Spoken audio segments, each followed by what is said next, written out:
Is it true this program was brought to you by WA's most trusted car dealer, John Hughes? Absolutely. Peter, thanks for joining us.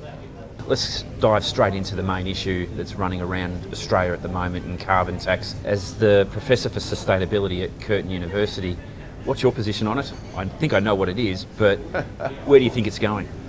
Yeah, well, if a Professor of Sustainability is against a carbon tax, it's a bit like a public health campaigner who smokes.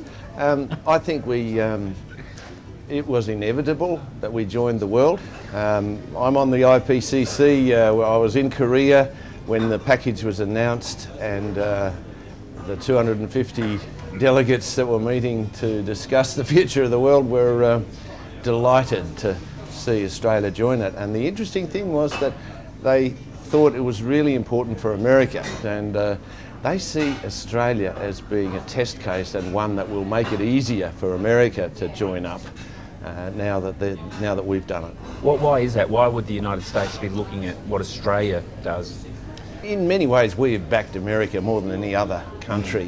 They feel good about us. So, okay, if we're heading down that track, well, perhaps we've got to too. You've played a big role in the transportation infrastructure of Perth. How are we looking? And light rail in Perth, can it happen? Absolutely.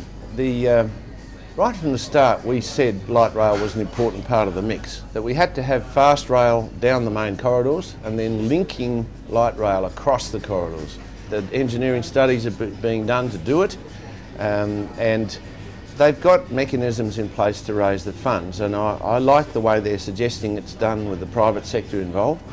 I think we'll get a better result from that, and I think that we will see light rail happening quite quickly now in Perth, and that'll be a fantastic achievement and one that the city really needs. The state government's recently cut back the rebate there on the solar power systems there, the money gained going back into the power grid.